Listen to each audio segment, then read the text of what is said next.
Roman Empire. Like his great-uncle Julius Caesar, Augustus was a strong, skilled leader. Beginning with his rule, Rome was to enjoy a Pax Romana, or Roman peace.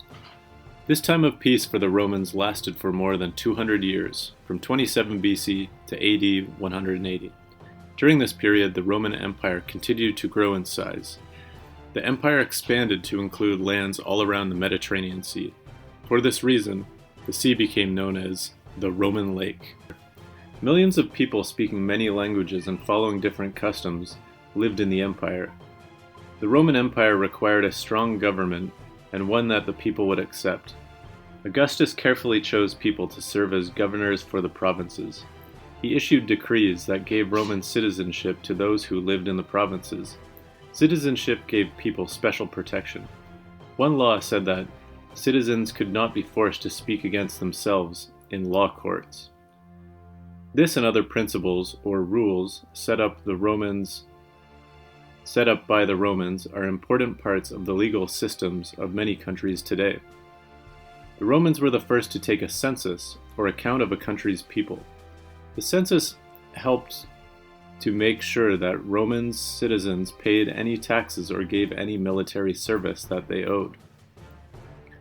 Under the early Republic, the Roman army had been made up of only citizens who owned land.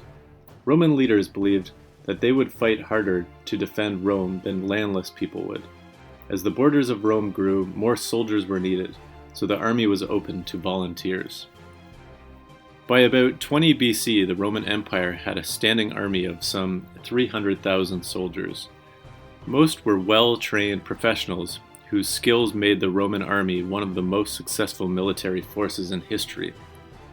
The army's main job was to defend the empire's borders. Many soldiers were sent to regions in Central and Eastern Europe.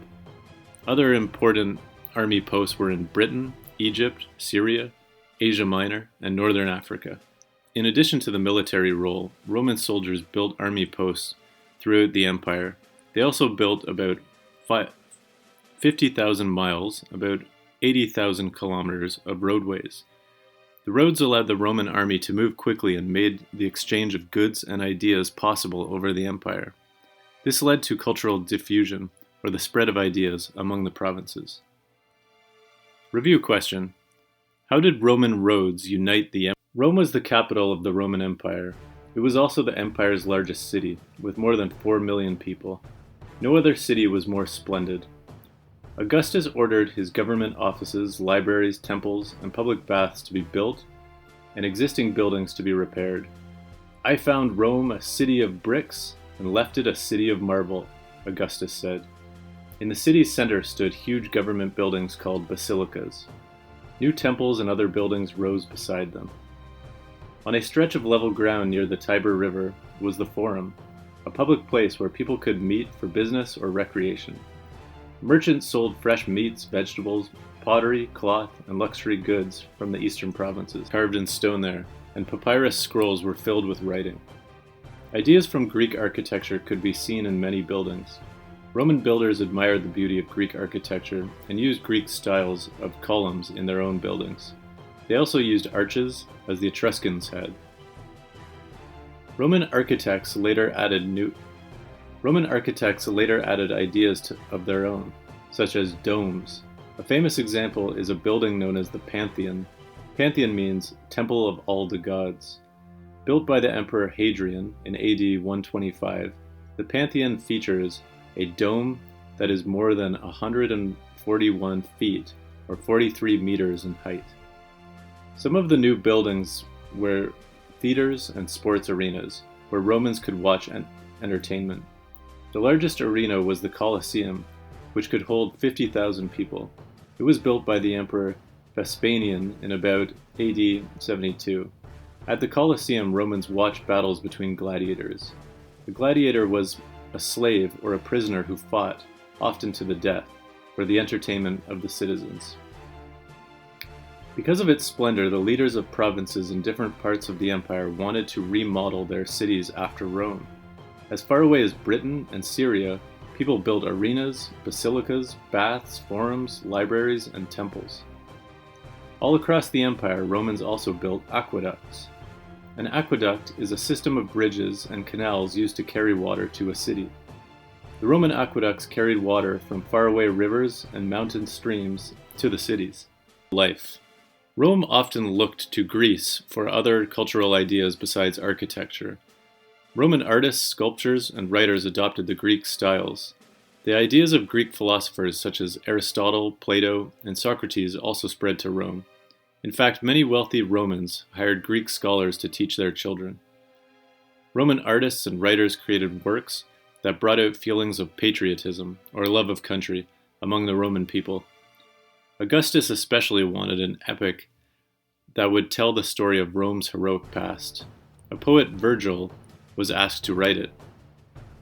Virgil wrote the Aeneid, a story about the legacy of Trojan heroes Aeneas, whose escapes during the last hours of the Trojan War. Aeneas finds a new home on the Italian peninsula. In Virgil's retelling of Roman history, Aeneas is the ancestor of Augustus. He is appointed by the gods to create the people of Rome. The Aeneid stirred patriotic feelings of Romans everywhere. Because of this, it was used for many years as a textbook in Roman schools. Other Roman writers also made important contributions. Among these were the poets Horace and Ovid, and the historians Livy and Tacitus, and Tacitus. Other important works of Roman literature include speeches by Cicero and letters by Pliny the Younger. The language of the Romans also helped bring together the diverse peoples of the empire. A Roman soldier traveled through the provinces. They spoke and wrote in the Latin language. Latin came to be used in government and education in all the Roman provinces. The Latin alphabet came from one used by the Etruscans. English is partly based on Latin.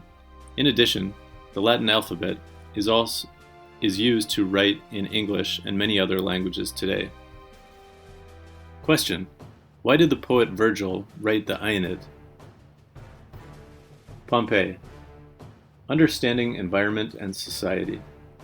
The ancient Roman city of Pompeii was a successful trading and vacation center for many years. Then, in AD 79, Mount Vesuvius, a volcano near the city, erupted. For nearly 2 full days, ashes and rock fell on the city, reaching depths of 18 feet or 5 meters. People, homes, and other buildings were completely buried. For 17 centuries, the city remained untouched. In the 1700s, the Italian military began to dig up Pompeii. They found the ancient city just as it was in AD 79. Because Pompeii was trapped in time, we know a great deal about the daily life of the ancient Romans. Picture: Mount Vesuvius rises in the background of the ruins of the Roman city of Pompeii. A wall painting from Pompeii shows a young married couple. This completes Lesson 3, the Roman Empire.